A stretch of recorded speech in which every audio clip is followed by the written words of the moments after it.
Welcome, printers and printettes, and let me tell you about the time I 3D printed / 3D penned my wardrobe for a weekend trip to New York City.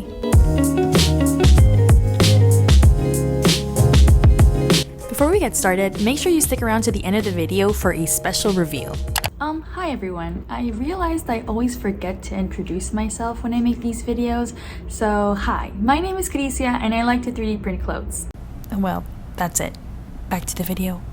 To start off my feeble attempt at a capsule 3D printed wardrobe, I modeled up and patterned up a jacket, inspired by these mesh-ish items. Because I can't print an entire jacket on this printer, I have to break up the pattern into pieces. I use the infill method from my 5 ways to 3D print fabric video, and that's what's giving them their meshiness. The filament I used is a FilaFlex of an 82A short hardness, and I'll include my print settings in the description of this video. After printing all of the pieces, it was time to put them together from the backside using a soldering tool. Now, it was my first time putting things together with a soldering tool, and I chose it over a 3D pen this time because of how delicate the idea of the overall jacket is, and I wanted to give it a really clean finish.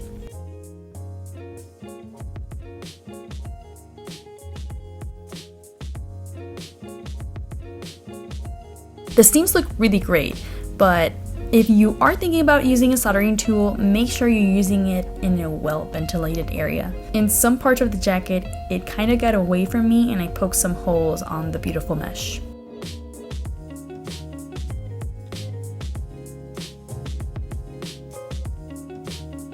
The pockets were the only things I sewed on and added some store-bought buttons, which I covered with some 3D printed pieces in order to keep that monochromatic look.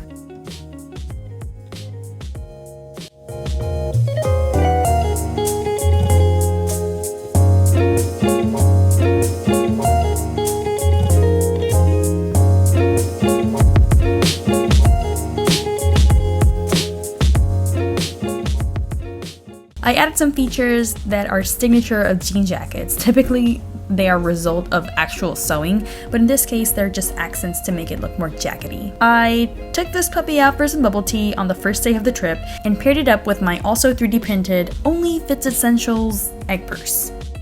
Now I should mention that I didn't 3D print every item I was wearing.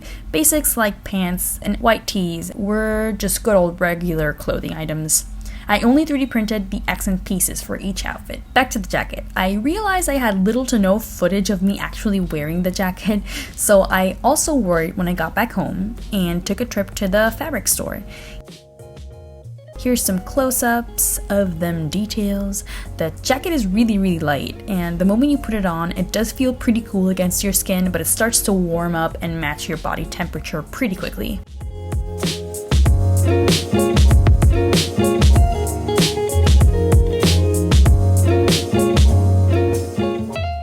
Along, I had this very bold, very clear idea in my head of doing a houndstooth pattern dress, and I gave it some more thought and figured why not turn them into overalls instead.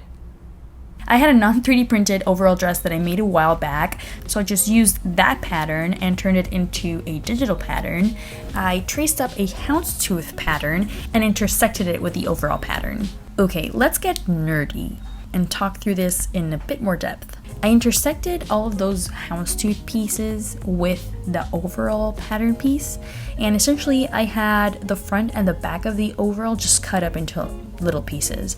A lot of them were repeated, like there was a lot of repetition on those houndstooth pieces, but the only different pieces were those on the edges of the overalls. Now, I could maximize the amount of pieces I printed each time by just arranging them randomly in the printer bed, but I think that would make like a huge mess. I think it was more important in being quicker and just maintaining the pattern layout and sort of swatching the entire pattern so that I could have pieces that go together printed together. What I'm trying to say is that it's important to keep them the same way that they're going to be assembled. If I took them off the printer bed as I was done printing them, it would be like this impossible puzzle. So every time I would print a swatch, I would take my 3D pen and join the edges of those pieces. The 3D pen makes for stronger joints than the soldering tool, since the material is not only melting the pieces together, but the joint is also being sealed together by another layer of material. I then removed the full swatch off the printer bed. When printing the second color, which was the black filament, I took the white panels, which I already had joined at those key points, and lined them up and placed them in place to then seal them on the 3D pen on top of the printer bed. This would make them all come out as like finished pieces for them to be assembled in the larger puzzle of the overall.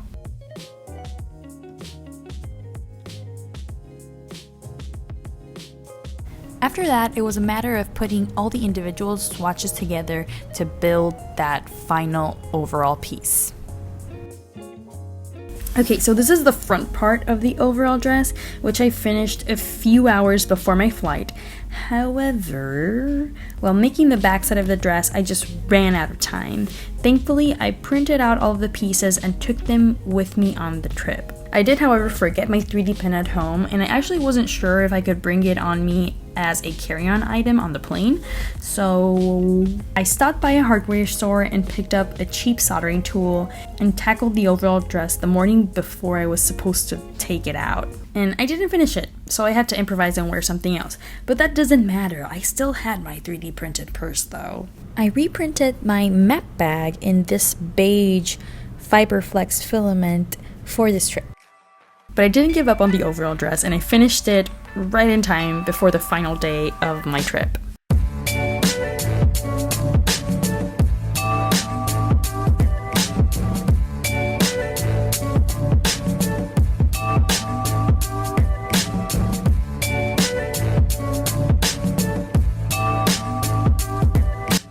I was honestly so surprised by how well the pieces stayed together. I wore them all around the city, even when I was sitting down, eating ice cream, jumping into a sprinkle pool, jumping into ball pools, jaywalking, etc.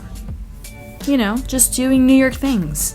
Or what tourists think New Yorkers do, I guess. I paired them up with my 3D printed map bag, which is this beige color, and some beige boots. I did have to wear some biker shorts underneath since it was fairly short and it would occasionally ride up as well.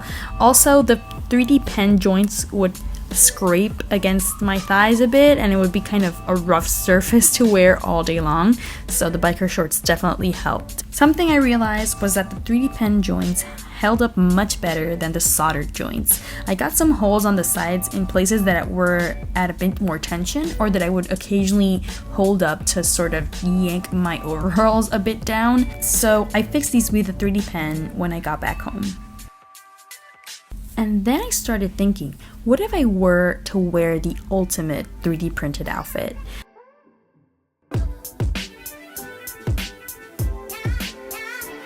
So I remembered that a while ago I had impulsively purchased some tickets to go to this Van Gogh exhibit.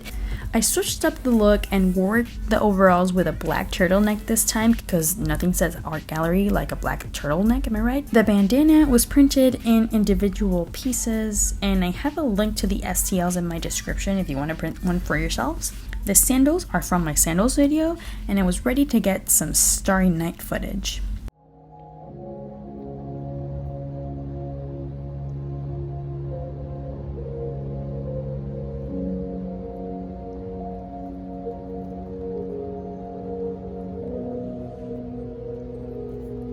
Oh, I should say, I did wear some other items on this trip, like a few t-shirts on the day of my arrival and the day of my departure, but I'm still not super used to filming things as often as I should and failed to capture these in a better way. Also, as promised, here's a special reveal. Actually, it's not so much a reveal, but more like a sneak peek for my next video. Bye!